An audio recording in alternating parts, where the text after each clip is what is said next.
তো আমরা জাস্ট একটা প্রশ্ন নিয়ে নিই। আমাদের একজন বন্ধু প্রশ্ন করেছে।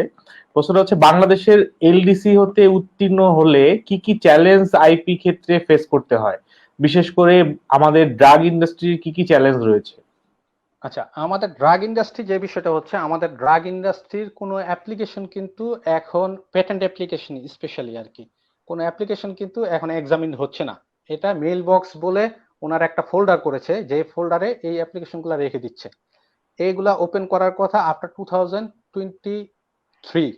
তো এই মেইল বক্সটা যখন ওপেন করবে তখন হচ্ছে এই এই অ্যাপ্লিকেশনগুলো এক্সামিন হবে। তো এখন আপাতত আপনার যেটা থাকে আর কি, আপনার মানে ইয়ের কিন্তু প্রোটেকশনের একটা সাইড হচ্ছে আপনার মানে বিজনেস সিক্রেট বা ট্রেড সিক্রেট যেটা বলে আর কি।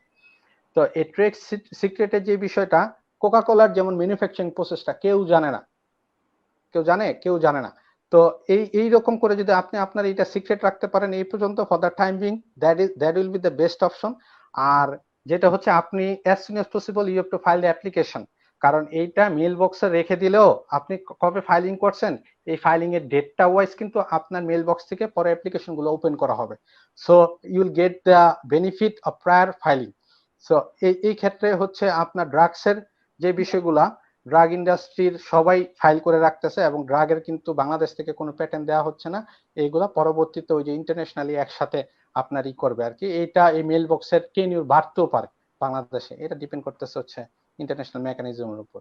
আমার একটা জিজ্ঞাসা আছে, সেটা হচ্ছে গিয়ে, এমন কি কোনো চান্স আছে যে এই মেইল বক্স ভরতে ভরতে মেইল বক্সের ক্যাপাসিটি শেষ হয়ে গেল, আর কোথা শেষ হয়ে গেল, মেইল ঢুকতেছে না, অথবা সব মেইল হারিয়ে গেল, এই চান্স না, কি না, না, কিছু আছে? না, সেইটা সেইটা আমার মনে হয় হবে না, কারণ বাংলাদেশে যেই আহ, এই সফটওয়্যারটা দিয়ে আপনার এই ট্রেডমার্ক বা প্যাটেন্টের অফিসটা আপনার চলে, সেই সফটওয়্যারটা হচ্ছে ওয়াইপো, develop by ওয়াইপো, world intellectual property organisation. ওয়াইপো খুবই একটা স্ট্রং একটা অর্গানাইজেশন। ওয়াইপোর আপনার স্কলারশিপ আছে, ওয়াইপো থেকে আপনার মানে অনেকগুলো ইনস্টিটিউশন, ওদের আর্বিট্রেশন আছে, অনেক কিছু আছে। সো আমার মনে হয় যে ওরা ওয়েল ইকুইপড, যেহেতু ওয়েল ইকুইপড, আমার মনে হয় না যে এই রিস্কটা কখনো আসে। আর এই রিস্ক থাকলেও রিকভার করার তো এখন যেই পরিমাণ আপডেটেড হয়েছে, তো রিকভার করার অনেক ওয়ে আছে। তবে আবার ফিজিক্যাল ফাইল তো আপনার রয়েই যাচ্ছে, তাই না? আপনি ফর এক্সাম্পল আপনি সফট কপি চলে গেল, আপনার তো ফিজিক্যাল ফাইলগুলো তো রয়ে গেছে। বাংলাদেশে কিন্তু আচ্ছা, অনলাইন আরেকটা filing, question. Sorry sorry to interrupt you, আপনার কপিরাইটটা অনলাইন ফাইলিং, ট্রেডমার্কও আপনার অনলাইন ফাইলিং প্রপোজ করেছিল কিছু কিছু।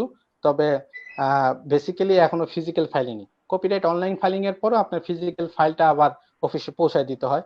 মানে ডবল একটা কাজ, কিন্তু আমরা চাই যে তারপরে আগাক, অফিস আগাক, অনলাইন ফাইলিং এর দিকে একদিক যাক, যাতে হচ্ছে আমাদের ফিজিক্যালি যাওয়া না লাগে। কারণ এই জিনিসটা একটা স্বচ্ছতা থাকে সবসময়, যেহেতু এইগুলো সফটওয়্যার মনিটরড, এবং ইনফরমেশন গুলা ইজিলি আপনি ইউ ক্যান গেট ইজিলি। কারণ ওয়াইপর আপনার ওয়েবসাইটটা আপনার কাছে থাকলে সিমিলার ইমেজ দেখলেই আপনার চলে আসবে কি কি আছে। খুব আমি যতটুকু দেখেছি আর কি, খুব একটা মানে ওয়েল অর্গানাইজড এবং হাইলি ক্যাপাবল একটা ওয়েবসাইট, এটা সফটওয়্যার। তো এখন আহ, এই ইয়ের যেটা প্যাটেন্টের এই মেল বক্স রিলেটেড যেই কনসার্ন নিয়ে, কিন্তু ড্রাগ ইন্ডাস্ট্রি আমাদের খুবই কনসার্ন। কারণ হচ্ছে বাংলাদেশ থেকে কিন্তু ড্রাগ আপনার বা ওষুধগুলো প্রচুর পরিমাণে আপনার রপ্তানি হচ্ছে, এবং বাংলাদেশের ওষুধের বাইরে খুব একটা বড় চাহিদা আছে। তো এই জন্য বাংলাদেশের ইন্টারনাল যেই মানে ক্যাপাসিটি, এই ক্যাপাসিটিটা আরো ডেভেলপ করা আহ, জন্য, এবং বা ক্যাপাসিটি কতটুকু ডেভেলপ হয়েছে এটা বোঝার জন্য কিন্তু আমাদের আলটিমেটলি ওই এক্সামিনেশন প্রসেসে যাইতেই হবে, টুডে টুমোরো। যেমন বাংলাদেশের আমি বলি আইসিডিডিআরবি, যেটা এটা কিন্তু একটা ফ্যান্টাস্টিক অর্গানাইজেশন। কারণ আইসিডিডিআরবি বাংলাদেশ থেকে যেটার এই রিসার্চটা হয়, যদিও অনেক বিদেশি ফরেনার রিসার্চার আইসিডিডিআরবি তে আছে, আপনি দেখবেন আইসিডিডিআরবি যে ওটস স্যালাইনটা আছে, এই ওটস স্যালাইনটার মেথড এত ইজি, কিন্তু এটা পৃথিবীর অনেক দেশে আপনার একেবারে ডায়রিয়ার যে বা কলেরার যে রোগটা, পুরোপুরি রোগটাই আপনার হালকা করে দিয়েছে। সাথে সাথে আপনার ওরা রিসেন্টলি আইসিডিআরবিতে কিন্তু এই যে করোনাকালীন সময়ে দেখবেন আপনি এই যে হ্যান্ড ওয়াশের একটা ডিটারজেন্ট দিয়ে, যেটা কিনা অলরেডি হু থেকে আপনি পাস্ট হয়ে আসছে। তো আমাদের সেক্টর কিন্তু অনেক ডেভেলপ, মেডিকেল সেক্টর বাই। এখন স্ট্রাগল গুলা, যেটা কোশ্চেন যেটা স্পেসিফিক এসছে যে কি কি স্ট্রাগল আছে, এখন স্ট্রাগল গুলা বলতে যেটা সেটা হচ্ছে প্রথমত আমাদের একটা কনফ্লিক্ট হবে, আইডিয়ার কনফ্লিক্ট, ইনভেনশন কনফ্লিক্ট, যেটা ফরেন কান্ট্রিগুলো আপনার দেখা যাবে যে অনেক হয়তো বাংলাদেশে ফাইল করে নাই, কিন্তু আপনার তাদের দেশে পেটেন্ট নেওয়া, যেহেতু আমরা একটা ইন্টারন্যাশনাল প্রসেসে ঢুকে যেতে চাচ্ছি, সো ইন্টারন্যাশনাল প্রসেস হলে এক্সামিনেশনটা কিন্তু ওই স্ট্যান্ডার্ডে হবে, দেন আমার মনে হয় যে একটু ডিফিকাল্টিস ফেস করতে পারে। আচ্ছা, আমরা আরেকটা কোশ্চেন নিব। আমাদের একজন বন্ধু লিখেছেন যে আমি আমার শপ দ্য ক্যামেরা হাউসে ট্রেডমার্ক করতে চাই, is it possible? Camera house তো বসুন্ধরায় খুব বিখ্যাত একটা আর কি ক্যামেরা দোকান। আপনি এইটা আমার মনে হয় যে অলরেডি মানে ট্রেডমার্ক করা হয় নাই কেন, এটা একটা বিষয়। তো আর যদি ট্রেডমার্ক করতে চায় অবশ্যই করতে পারবে। সেই ক্ষেত্রে আপনার যেটা করতে হবে, আহ, এই ট্রেডমার্ক ক্যামেরা হাউস, ওনার তো সিম্পল একটা নেম, দ্য ক্যামেরা হাউস, এই নামটা এবং হচ্ছে এই যে মালিক, যে ওনার নাম এবং কত সাল থেকে বিজনেস করতেছে, এই সাপোর্টিং কিছু ডকুমেন্টস দিয়ে আপনার ট্রেডমার্ক ফাইল করা যাবে। এবং এক্সামিনেশন করবে এক্সামিনাররা যে এটা ট্রেডমার্ক পাওয়ার মতো কিনা। এখন ক্যামেরা হাউসের ওনার যদি চান যে উনি আগে একটু দেখে নিবে যে ক্যামেরা হাউস নামে কি কি আছে, সেই ক্ষেত্রে উনি একটা সার্চ করে দেখতে পারে, ট্রেডমার্ক সার্চ, যে ক্যামেরা হাউস নামে কি কি আছে। যদি ওই ক্লাসটা আমি তার আগে একটু বলি, ওয়ার্ল্ডে যত রকম আপনার প্রোডাক্ট, পণ্য অথবা সার্ভিস আছে, এটার 45 ক্লাসে ভাগ করে দিয়েছে, মানে ওয়াইপো। আপনার নিজ একটা ক্লাসিফিকেশন বলে, আপনার নিজ শহরে একটা এগ্রিমেন্ট, মানে একটা মিটিং হয়েছিল, ওই মিটিং এর বেসিসে একটা ক্লাসিফিকেশন তৈরি করেছে ওয়ার্ল্ডের যত রকম পণ্য আছে। এইগুলা হচ্ছে 1 থেকে আপনার 35 ক্লাসে, মানে এই 34 ক্লাসে পড়বে। আর তারপরে 45 ক্লাস পর্যন্ত, মানে 45টা বাকি, এটা হচ্ছে সার্ভিসের জন্য। ফর এক্সাম্পল, সার্ভিস কি? আপনি টিচিং করেন, that is one kind of service. Service কি? আপনি লিগাল সাপোর্ট দেন, that is one kind of service. Service কি? আপনার সফটওয়্যার ফার্ম আছে, that is kind of service. তো এইরকম যত রকম, বা আপনি অনলাইন মার্কেটিং করেন, that is one kind of service. এইরকম যত রকম আছে, এগুলো হচ্ছে আপনার এই যে ওই রেজিস্ট্রেশন করতে হবে আপনার অ্যাজ সার্ভিস হিসেবে। আর গুডস, ফর এক্সাম্পল তার ক্যামেরা, ক্যামেরা তো is not invented by him বা or manufactured by camera house. ক্যামেরাটা উনি আরেক জায়গা থেকে কিনে, ফর এক্সাম্পল ক্যানোনের ক্যামেরা থাকে, তারপরে আরো অনেক নাইকন বা অনেক ব্র্যান্ড থাকে না। তো এই ক্যামেরার যে বিষয়টা, এই উনি যেহেতু ক্যামেরা হাউসটা শুধুমাত্র সার্ভিস দিচ্ছে, কারণ হচ্ছে প্রোডাক্টটা উনি কিন্তু ম্যানুফ্যাকচার না, উনি পৌঁছায় দিচ্ছে আরেকজনের কাছে, ওনার কাছ থেকে এটা মানে কিনতেছে। তো এই জিনিসটা হচ্ছে সার্ভিস। তো ওনার সার্ভিসটা হচ্ছে আপনার মোস্ট প্রবলি ক্যামেরা হাউস যেহেতু এটা আপনার ক্লাস 45 43-তে পড়তে পারে আর কি। তো এটা বিশাল এক লিস্ট, আপনি এটা মুখস্থ রাখা humanly impossible, you have to Google it, এবং নেক্সট ক্লাসিফিকেশনে তখন মিলাই দেখতে হয় আর কি। আমরা সাধারণত এটাই করি।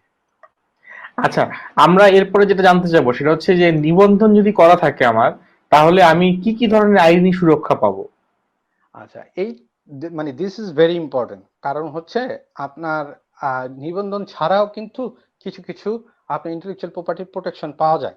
ফর এক্সাম্পল হচ্ছে ট্রেড কপিরাইটের বিষয়টা আমি বললাম, যে আপনি পাবলিকেশন হলে আপনি পাচ্ছেন, কিন্তু নিবন্ধন থাকলে একটা এক্সট্রা বেনিফিট পাচ্ছেন, সেটা আমি আগেই বলে দিছি, যে আপনি যখন সেল করতে যাবেন, করতে যাবেন, তারপরে তো একটা এনফোর্সমেন্টের বিষয় থাকেই, সেটা আমি একবারে আসতেছি। ট্রেডমার্কে নিবন্ধন ছাড়া একটা পাওয়া যায়, যেমন আপনি লং টার্ম যদি ইউজ করেন, তাহলে কিন্তু আপনি পাসিং অফ নামে একটা আপনার রাইট তৈরি হয়ে যায় আর কি। হ্যাঁ, তো এই আপনার লং টাইম ইউজে এই পাসিং অফের যে রাইটটা, এই রাইটটা কিন্তু আপনি নিবন্ধন ছাড়া অ্যাভেল করতে পারেন। কিন্তু নিবন্ধন পেয়ে গেলে কি হয়? নিবন্ধন পেয়ে গেলে কয়েকটা বিষয় খুবই ইম্পর্টেন্ট, সেটা হচ্ছে আপনার একটা মনোপলি তৈরি হয়ে যায় এই বিষয়টা, আপনি ছাড়া অন্য কেউ এই জিনিসটা ইউজ করতে পারবে না। নাম্বার 2 হচ্ছে এইটা দিয়ে আপনি যে কোনো রকম বিজনেস করতে পারেন। ফর এক্সাম্পল, আপনি এটা সেল করবেন, আপনি সেল করতে পারেন। আপনি পার্শিয়ালি এটা কারো কাছে আপনি এই নামটা বা রেপুটেশনটা রেন্টে দিবেন, এটাও দিতে পারেন।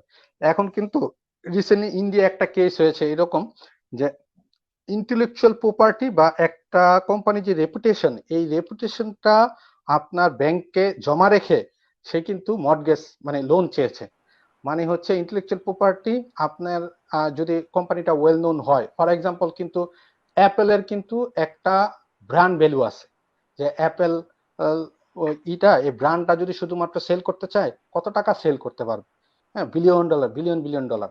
তো এইরকম আপনি যখন বলবেন যে আমি অ্যাপলের ব্র্যান্ডটা সাবমিট করতে চাচ্ছি ব্যাংকের কাছে, এবং আমি এত টাকা চাচ্ছি, আমি ইন্টারেস্ট হিসেবে দিব, ব্যাংক আপনার ইন্টারেস্ট মানে আপনাকে লোন কেন দিবে? আইদার আপনার জমি জমা থাকতে হবে, বিল্ডিং থাকতে হবে, একটা প্রপার্টি থাকা লাগে, তাই তো? আপনার কারখানা থাকতে হবে বা ফ্যাক্টরি থাকতে হবে, যে কোনো একটাই।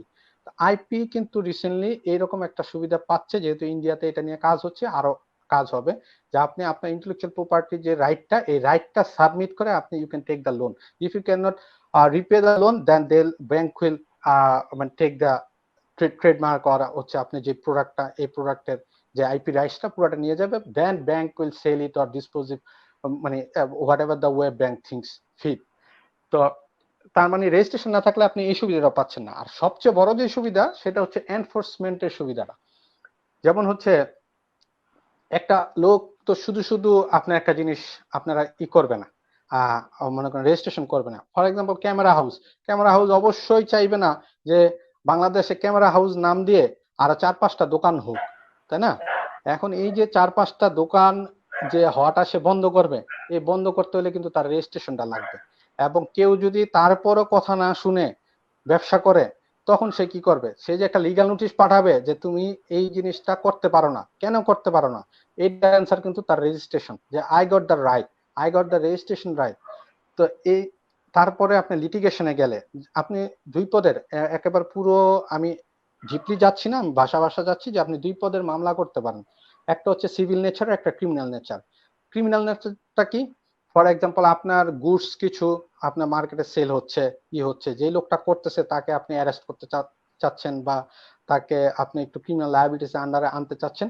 সেই ক্ষেত্রে আপনি ক্রিমিনাল প্রত্যেকটা আইনে, ট্রেডমার্ক অ্যাক্ট বলেন, কপিরাইট অ্যাক্ট বলেন, আর প্যাটেন্ট ডিজাইন অ্যাক্ট, সবগুলো আইনেই কিন্তু আপনার এই ক্রিমিনাল, আপনি যে কোনো ম্যাজিস্ট্রেট কোর্ট, সিএমএম কোর্ট, অথবা হচ্ছে জুডিশিয়াল ম্যাজিস্ট্রেট কোর্টে আপনি মামলা ফাইল করে তার এগেনস্টে ব্যবস্থা নিতে পারেন।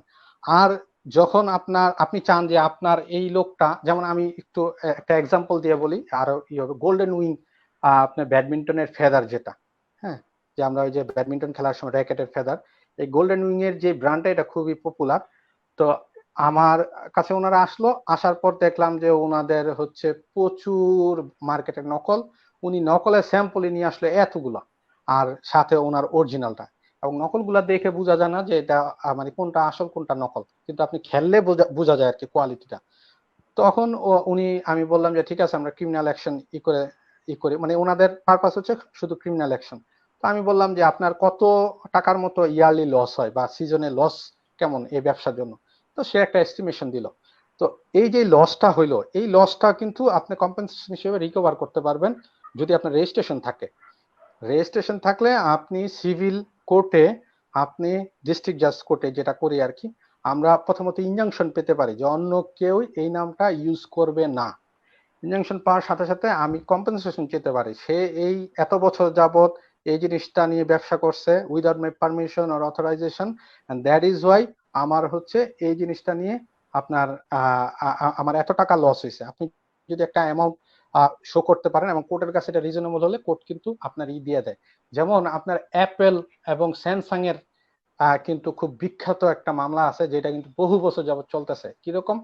যে আপনার মোস্ট প্রবাবলি গ্যালাক্সি 10 এর ডিজাইনটা, এটা নিয়ে আপনার অ্যাপেলের মানে একটা মডেলের ডিজাইনের সাথে একটা কনফ্লিক্ট আছে। অ্যাপেল বলতেছে দিস ইজ আওয়ার ডিজাইন, আর বলতেছে স্যামসাং বলতেছে দিস ইজ আওয়ার ডিজাইন। তো এখন স্যামসাং হচ্ছে দক্ষিণ কোরিয়ান একটা কোম্পানি, অ্যাপল হচ্ছে আমেরিকান কোম্পানি। তো ওনারা সারা ওয়ার্ল্ড ব্যাপী মামলা করে বেড়াচ্ছে। মামলা হয়েছে আপনার চায়নায়, এই একই ইস্যুতে মামলা হয়েছে আমেরিকায়, একই ইস্যুতে মামলা হয়েছে জাপানে, ইউকে তে, আমেরিকায়। আমেরিকার কোর্ট কি বলে দিল? যে স্যামসাং অ্যাপেল রে কপি করছে, সো স্যামসাং এত টাকা দাও। বিশাল হিউজ একটা অ্যামাউন্ট, বাংলাদেশি টাকায় প্রায় মানে 14,000 কোটি মতো এরকম একটা, যে এরকম এই টাকাটা তুমি কম্পেনসেশন হিসেবে দিবা।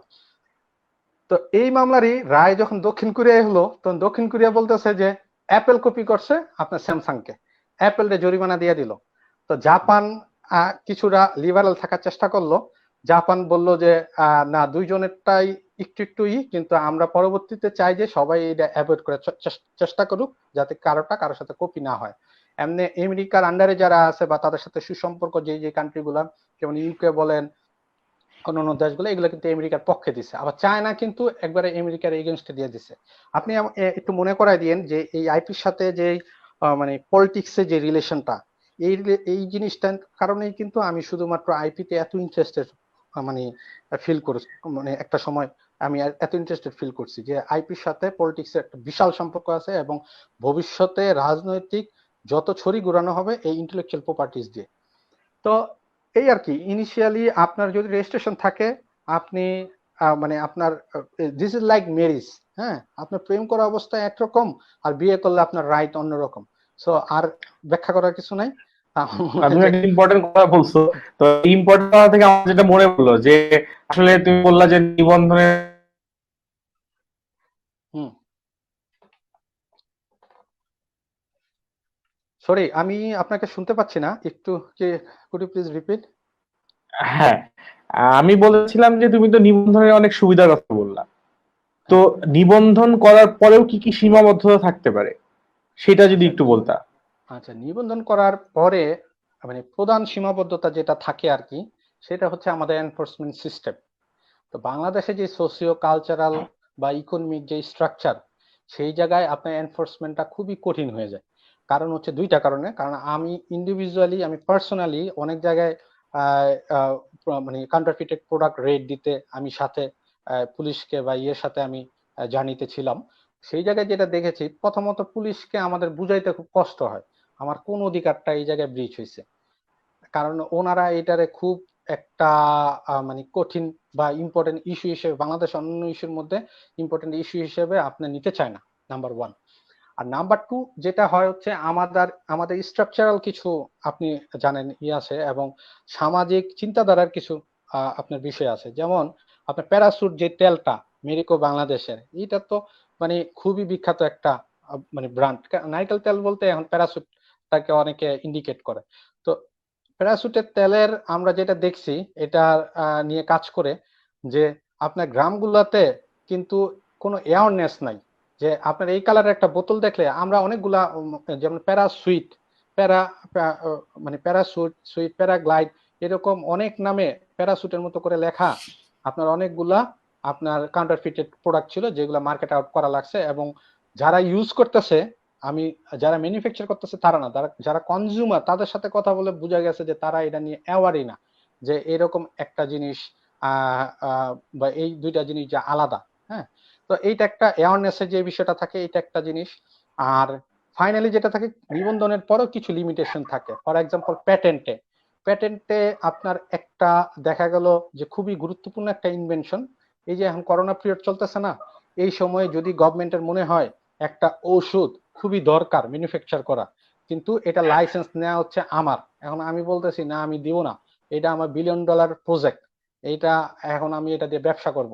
গভর্নমেন্ট যদি মনে করে না আমার এই বিলিয়ন ডলার তারা দেওয়া সম্ভব না, আমি এখন এটা জনগণের স্বার্থে বা জনস্বার্থে আমার দরকার, তখন কিন্তু গভর্নমেন্ট কম্পালসারি লাইসেন্স নিয়ে নিতে পারে, এবং অন্যান্য যে ওষুধ কোম্পানিগুলো আছে তাদেরকে পারমিশন দিয়ে দিতে পারে, ওকে ইউ ক্যান ম্যানুফ্যাকচার মানে দিস প্রোডাক্ট লিগেলি। তো এইরকম আর কি। ট্রেডমার্কের ক্ষেত্রে দেখা যায় অনেক সময় আহ, অনেক বছরের ইউজ করা ট্রেডমার্ক দেখা যায় আমাদের সচেতনতার অভাবে অনেক সময় দেখা যায় যে আরেকজন ক্লেইমেন্ট চলে আসে। ফর এক্সাম্পল, ব্যবসা শুরু করছি দুইজনে একসাথে, সেই সময় আমি নিজের নামে ফাইল করে রাখছি জিনিসটা, আমি রেজিস্ট্রেশন পাইছি, আমি ব্যবসা ফ্লারিশ করছি, এখন বিজনেসের একটা আপনি ভ্যালু দাঁড়াইছে, আমার পার্টনার এতদিন অন্য কাজ করছে, হঠাৎ করে সে এসে ওই যে সেই সময় বিজনেস নামে ফাইল করছি, ওই যে ব্যবসাটা একসাথে করতাম, সেই ডকুমেন্টস নিয়ে এসে সে একটা মানে পোর্শন ক্লেম করে বসলো। তো এইরকম নানা বিষয় ঘটে ঘটে, যেগুলো হচ্ছে লিমিটেশন হিসেবে আমরা আইডেন্টিফাই করি। এগুলো মোস্টলি হয় অ্যাওয়ারনেসের কারণে, আর কিছু থাকে যে আমাদের মেকানিজমের কারণে। আর দিন শেষে তো গভর্নমেন্টের একটা ফ্রিডম থাকেই, যে যে কোনো প্রপার্টি আপনার কনফিসকেট করা অথবা হচ্ছে অ্যাকোয়ার করা। তো intellectual property is also like that আর কি।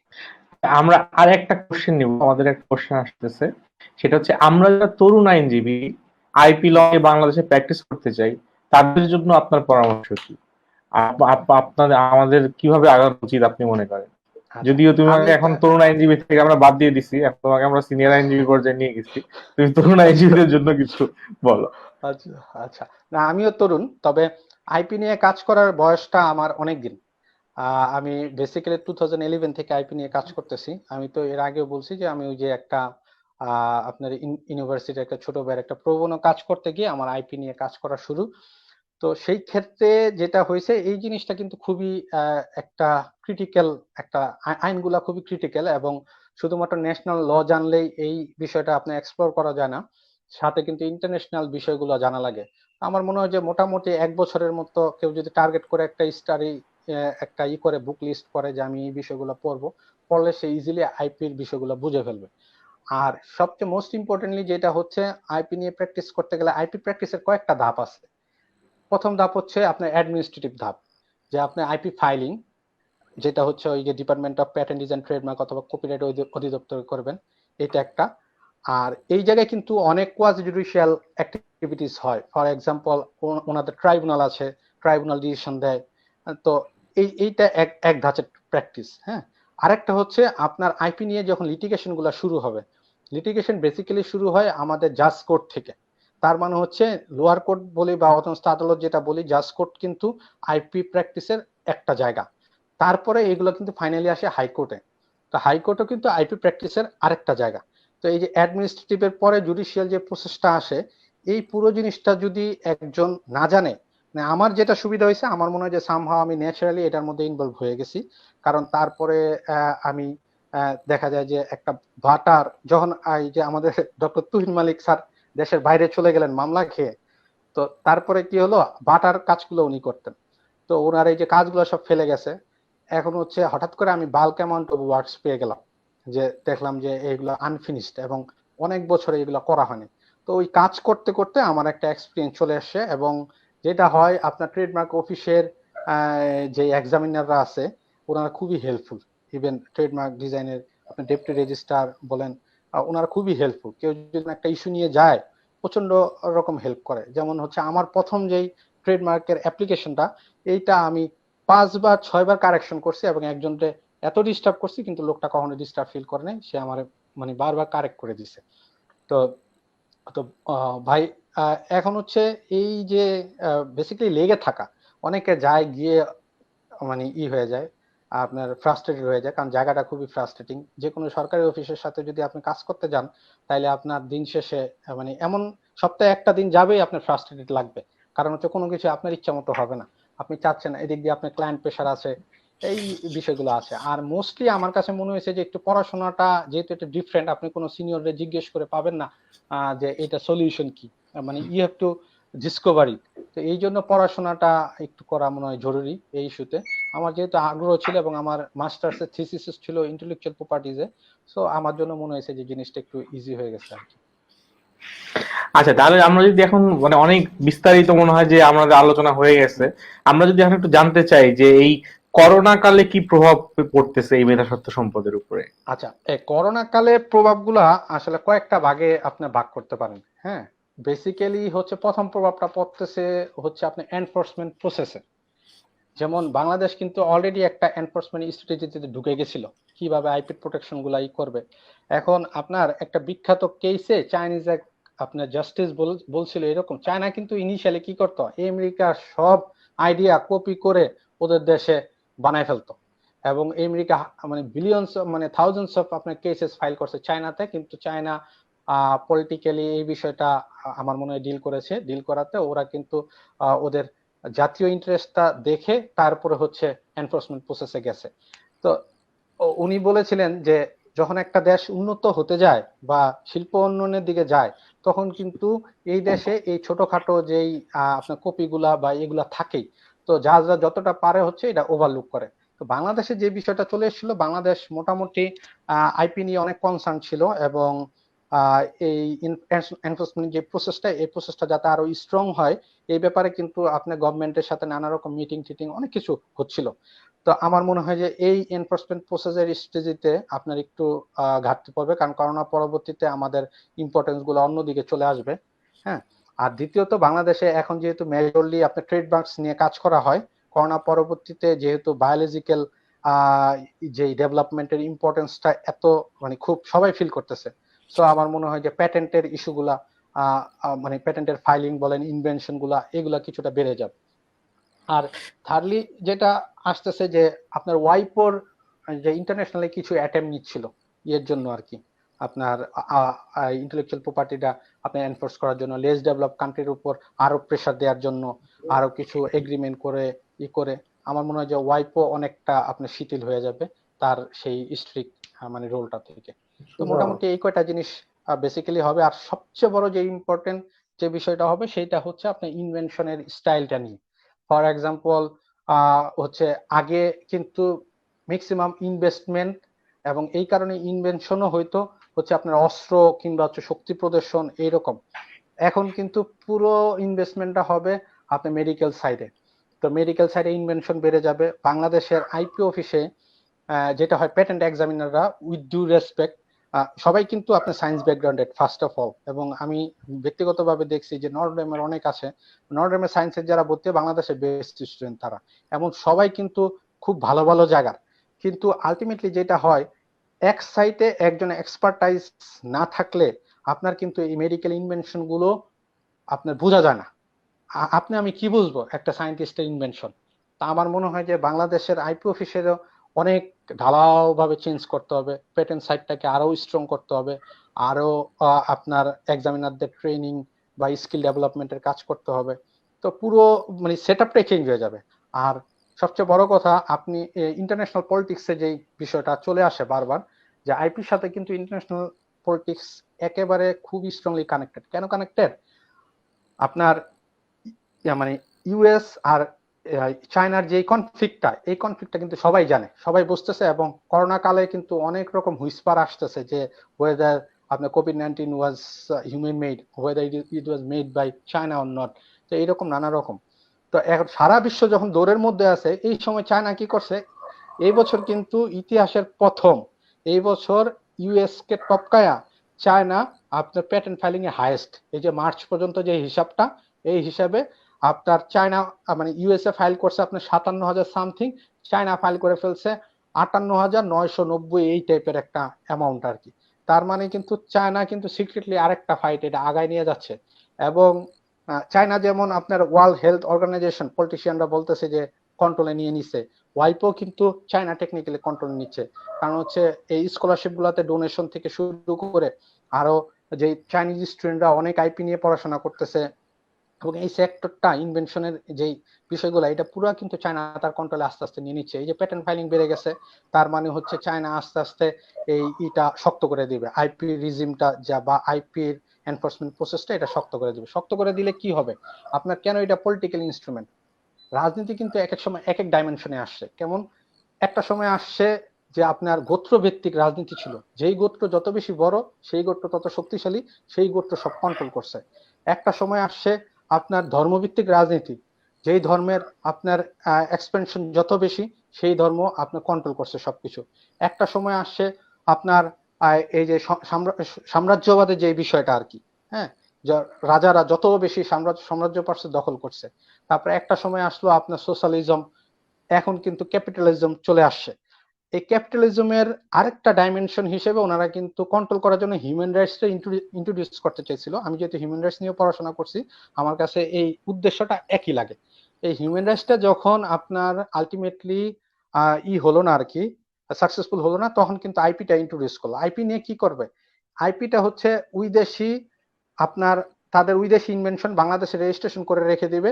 রেজিস্ট্রেশন করে রেখে দিয়ে পরে হচ্ছে এই দেশে যেই ম্যানুফ্যাকচার করুক, যেই ইউজ করুক, যত ইউজ করুক, তারা করবে কি এই জিনিসটার একটা পোর্শন, এই মানে প্রফিটের একটা পোর্শন নিয়ে যাবে। তার মানে হচ্ছে নীল চাষীদের মতো, বা ইস্ট ইন্ডিয়া কোম্পানি যেমন থেকে রুল করছে, ওদের থাকা লাগবে না, ওরা একটা রয়্যালিটি নিয়ে যাবে। এই যে আপনার মাল্টিন্যাশনাল কোম্পানি বাংলাদেশে যতগুলো আছে বড় বড়, তাদের কাজ কি? তাদের কাজ হচ্ছে শুধু বাংলাদেশে রেভিনিউ জেনারেট করা আর একটা পোর্শন ওই বিদেশে পাঠায় দেওয়া। এখন আমাদেরও একটা দুর্বলতা আছে যে আমরা বিদেশি প্রোডাক্টের প্রতি একটা দুর্বলতা কাজ করে আমাদের, বা তাদের বিদেশি প্রোডাক্ট আলটিমেটলি কোয়ালিটিটা হয়তো ভালো হয়। তো এই জন্য আমরা ওইদিকে থাকাতে তাদের একটা কিন্তু মানে হয় আর কি। হ্যাঁ, তো এইভাবে কিন্তু আলটিমেটলি কোনো কিছু না করে আইপি দিয়ে তারা কিন্তু একটা সময় পুরোপুরি আপনি এটা কন্ট্রোল করে নিবে। ওয়ার্ল্ডের জায়গা জায়গা থেকে রয়্যালিটি বলেন, চাঁদা বলেন, মানে আপনি মানে whatever the way you define it, আপনার থেকে একটা পোর্শন নিয়ে নিবে। এই আর কি। শুনুন, আমরা একটা প্রশ্ন নিব। আমাদের কাজী আখতার হোসেন ভাই একটা প্রশ্ন করেছেন যে in case of trademark does prior application gives preference when it is found that the latter applicant in fact dealing with this product earlier in point of the with in point of time then the prior applicant. Understand. Akhtar ভাই, প্রথমে আক্তার ভাইকে মানে সালাম, আসসালামু আলাইকুম ভাই। আক্তার ভাই is a very brilliant mind, very brilliant lawyer, এবং আমি যে কোনো ইস্যুতে আক্তার ভাইয়ের কোঅপারেশন নেই আর কি আমার প্র্যাকটিসে। তো আক্তার ভাই কোশ্চেনটাও আক্তার ভাইয়ের মতো ব্রিলিয়েন্ট। এখন বেসিক্যালি হচ্ছে যে দেখেন, দুইটা জিনিস। আপনার যখন একটা দুইটা আনরেজিস্টার্ড ট্রেডমার্ক ফাইট করে, তখন হচ্ছে যেটা আগে ফাইল করা সেটা আপনার গুরুত্ব পাবে। যখন একটা দুইটা রেজিস্টার্ড অ্যাপ্লিকেশন ফাইল মানে ফাইট করে ট্রেডমার্ক, তখন হচ্ছে যেটা আগে রেজিস্টার্ড সেটা গুরুত্ব পাবে। কিন্তু যখন একটা রেজিস্টার্ড এবং একটা আনরেজিস্টার্ড ফাইট করবে, সেই ক্ষেত্রে ল বলে দিচ্ছে যে আপনি রেজিস্টার্ড অ্যাপ্লিকেশনটাকে প্রায়োরিটি দিবেন, মানে subject to some exceptions. Exceptions কেমন থাকে? যেমন হচ্ছে একই ট্রেডমার্ক আমার নামে রেজিস্ট্রেশন করা, আপনি এখন বলতেছেন আমি এটা ইউজ করতেছি আরো 10 বছর আগে থেকে। হ্যাঁ, তো আপনি এটা শুধুমাত্র বললেই হবে না, আপনার রাইট হচ্ছে you cannot slip over your rights. আপনার মানে ডিউটি হচ্ছে you have to register it, কারণ ল এটা আপনাকে স্টিপুলেট করে দিয়েছে যে আপনার রেজিস্ট্রেশন এটা করতে হবে। রেজিস্ট্রেশন না নিলে মানে normally I will get the privilege. আচ্ছা, শুধুমাত্র দুই একটা এক্সেপশনে যেটা হয়, যখন হচ্ছে আপনার একটা কানেকশন করা যায় কি, ফাইন্ড আউট করা যায় এই দুইজনের মধ্যে। ফর এক্সাম্পল দেখা যায় যে আপনার জয়েন্ট বিজনেস থাকে, অথবা আমি আপনার আন্ডারে ব্যবসা করতেছি, আপনি খুব অভিজ্ঞ এবং বয়স্ক লোক, এবং হচ্ছে আপনি এই জন্য এইসব রেজিস্ট্রেশন বলেন বা অন্য সিকিউরিটি নিয়ে এগুলো নিয়ে আপনি কনসার্ন না। আমি একটু চালাক লোক, আমি ইয়াং লোক, আমি অ্যাম্বিশাস লোক, আমি সুন্দর করে ফাইল করে রেখে দিছি। যদি আপনার গুড ফেইথটা আপনি মানে ডিসপ্রুভ করতে পারেন, দেন ইন দ্যাট কেস আপনার যে প্রায়র ইউজের একটা বিষয়, সেই রাইট মানে সেই এটা আপনার ফ্যাসিলিটিসটা পাবে। কিন্তু আলটিমেটলি কিন্তু আপনার রেজিস্টার্ড ইউজার আপনি সবসময় প্রিফারেন্স পাবে আর কি। যদি রেজিস্টার্ড না হয়, দুজনে অ্যাপ্লিকেন্ট করলো, অ্যাপ্লিকেশন করলো, দুজনে অ্যাপ্লিকেশন পর্যায়ে আছে, একজন আগে করলো একজন পরে করলো, সেক্ষেত্রে কি হবে?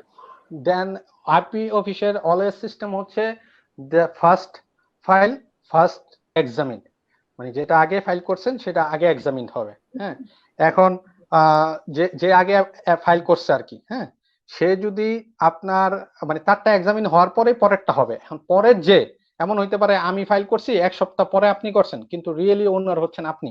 আমি ফাইল করার ইনফরমেশন পেয়ে আপনি ফাইল করছেন। পরের যে তার একটা সুযোগ থাকে, সেটা হচ্ছে যখন একটা ট্রেডমার্ক আপনার এক্সামিনার বলে ওকে মানে this this can be registered, তখন হচ্ছে এই ট্রেডমার্কটা কিন্তু আপনার জার্নালে বিজ্ঞপ্তি দেয়। একটা ইন্টেলেকচুয়াল প্রপার্টি আইপির একটা জার্নাল থাকে, ট্রেডমার্ক জার্নাল। এই জার্নালে বিজ্ঞপ্তি দিলে, এই বিজ্ঞপ্তি পরবর্তীতে আপনার আপনি 2 মাস সময় থাকে আপনার অবজেকশন দেওয়ার। এই 2 মাসে আপনি গিয়ে অবজেকশন দিয়ে দিবেন যে এই যে আমার মার্ক, এই যে দিস আর দ্য প্রুফস, এটা দিস ইজ মাই মার্ক। সে এটা হচ্ছে আপনার ওই যে গুড ফেথে যে বিষয়টা, সে হচ্ছে এটা টেকনিক্যালি আমার আগে ফাইল করে দিছে। তো এইরকম একটা সিচুয়েশন থাকলে আপনি অবশ্যই তা মানে এই জিনিসটা নিয়ে ফাইট করতে পারেন আর কি। আচ্ছা, আমার মনে হয় যে আমাদের আজকের আলোচনা আমরা অনেকটাই করে ফেলছি, আমরা অনেক শেষ পর্যায়ে আমাদের আলোচনা। আর আমি শেষ করার আগে জানতে চাবো একটা জায়গা থেকে, সেটা হচ্ছে তোমাকে যদি জানতে চাওয়া হয় তোমার কাছে যে তোমার জীবনের এই মেধাস্বত্ব সম্পদ সম্পর্কিত কোন একটা সাফল্যের গল্প বলতে, তুমি কোন গল্পটা বলবো? একটা গল্প বলার সুযোগই বাবা। আচ্ছা, শুধু একটা বললে আমি মানে খুব প্রাইড নিয়ে একটা জিনিস শেয়ার করি সব সময়। কারণ হচ্ছে মানে আইপি অফিসের ইতিহাসে আমি শুধুমাত্র একটা কাজ করেছি, এই কাজে আমার হেল্প করছে আমাদের লয়েড 37 বেচের আপনার তারেক ছোট ভাই, ও ছিল আমার সাথে। তো আর হাবিব ছিল, আমাদের হাবিব হাসান 39 বেচের। তো আমরা যেটা করেছি সেটা হচ্ছে আপনার প্যাটেন্টে কিন্তু আপনার টাইম ফ্রেমটা একেবারে স্পেসিফিক, যে আপনি 21 মান্থের পরে আপনি, এটা আমি আগে বলেছিলাম যে আপনি কোনোভাবে টাইম এক্সটেন্ড করতে পারেন না। তো জাপানি একটা ইনভেন্টর সে করলো কি, বাংলাদেশে ইন্ডিয়ান এক লয়ার ধরে বাংলাদেশে একটা ফাইল করাইছে। হুম, তো সে আবার আরেকজনকে ধরে, মানে ফোর্থ পার্টি থার্ড পার্টি এরকম হয়ে গেছে আর কি জিনিসটা। তো ফাইল করানোর পরে আর ওই যে বাংলাদেশি যে লয়ার, সে মোস্ট প্রবলি অসুস্থ হয়ে গিয়েছিল। তো এই জন্য উনি আর এটার আপডেট রাখতে পারেনি। এবং জাপানি লয়ার কিন্তু কন্টিনিউয়াসলি, জাপানি যে ইনভেন্টর সে কন্টিনিউয়াসলি পোক করেছে যে এটা কি অবস্থা, আপডেট কি আসবে, ইমেলের সব রেসপন্স গুলো আছে। তো তো এমন করতে করতে দেখা গেছে যে আপনার সে আবার 2 বার 3 বার লয়ারও চেঞ্জ করে, কিন্তু আলটিমেটলি তার 21 মাস শেষ হয়ে গেছে। যখন 21 মাস শেষ হয়ে গেল, তখন কিন্তু এই জিনিসটা আউটরাইট আপনার রিজেক্ট করে দিল ট্রেডমার্ক অফিস। ট্রেডমার্ক অফিস এটা রিজেক্ট করে দেওয়ার পরে আপনার যেটা হয়েছে, এই বিষয়টা নিয়ে আপনার আপিলের যে সুযোগটা, সেই সুযোগটা ছিল না। আমরা সেটা লিমিটেশন অ্যাক্টের এবং আমাদের হাইকোর্টের কিছু জাজমেন্টের বিষয় থাকে, এই জিনিসগুলো নিয়ে আমরা কিছু কাজ করছি, যে কাজ করে দেখাইছি যে আপনার লিমিটেশন অ্যাক্টে কিছু জাজমেন্ট আছে আমাদের অ্যাপিলেট ডিভিশনের, এরকম যে যদি আপনার যেই বিচার প্রার্থী তার যদি নেগলিজেন্স না থাকে, সেই ক্ষেত্রে আপনার এই বিষয়টা যাতে না হয় আর কি, মানে সে যাতে সাফার না করে, লয়ারের নেগলিজেন্সের জন্য ক্লায়েন্ট সাফার করবে না, এরকম একটা বিষয়। আলটিমেটলি আমি সাকসেসফুলি আপিলটা আপনার করছি আর কি, অ্যালাউ করছি। তো এইটা মানে this is a very exceptional work there. এবং যে এই আইপির এই মানে ল গুলার সাথে অ্যাডমিনিস্ট্রেটিভ লেভেলেও যে আপনার লিমিটেশন অ্যাক্টের কানেকশনটা, এই কানেকশনটা নিয়ে আমার জানা মতে আর কি আইপি অফিসে আগে কেউ খুব একটা কাজ করেনি। খুবই আমাদেরও জেনে খুব ভালো লাগলো। আচ্ছা, আমি এবার তোমাকে একটু অন্য ধাঁচের প্রশ্ন দিয়ে জিজ্ঞেস করবো। সেটা হচ্ছে, তুমি তো খুবই আড্ডাবাজ একটা প্রকৃতির ছেলে, আমরা সবসময় দেখি তোমাকে অনেক দলবল দিয়ে আড্ডা দিতে। এই যে দীর্ঘদিন আড্ডা দিতে পারতেছো না, এরপরে যে একটা প্ল্যাটফর্মে তুমি আজকে একটা আড্ডা দেওয়ার সুযোগ পেলা, অনেকে তোমাকে দেখতেছে, অনেকে কমেন্টস করতেছে, তোমার বিষয়টা কেমন লাগতেছে? না না না, অফকোর্স মানে এটা তো খুব একটা ভালো ফিলিং যে প্রথমত হচ্ছে এরকম একটা প্ল্যাটফর্মে কথা বলা, এটা খুবই আমার জন্য এক্সেপশনাল বা নতুন নিউ এক্সপিরিয়েন্স। এবং আড্ডা দেওয়ার যে বিষয়টা, এবং আমি পরবর্তীতে আমি চেষ্টা করবো আমার যে বন্ধু বান্ধব বা ব্রাদার্স কমিউনিটি আছে, যে একটা ফিডব্যাক নিতে, যাতে আমাকে আরো ডেভেলপ করা যায়। তো এই 1 ঘন্টা 1.5 ঘন্টা কেমনে কাটলো, এটা কিন্তু আমি এখনো করি নাই। আর দ্বিতীয়ত আমি কিন্তু বেসিক্যালি পুরোপুরি ফুলি আপনার একেবারে বাসায় অবস্থান করতেছি, কিছু স্টাডি করতেছি মাঝে মাঝে যেটা হয় ফেসবুকে গ্রুপ কল দেই আমরা, ওই রকম, বা ফোনে আড্ডা দিচ্ছি। তো এর মধ্যে এই এক্সপিরিয়েন্সটা আমার জন্য খুবই নিউ প্রথমত, এবং নিউ হওয়াতে মানে আমি খুব I was very excited for this event, মানে ট্রুলি স্পিকিং।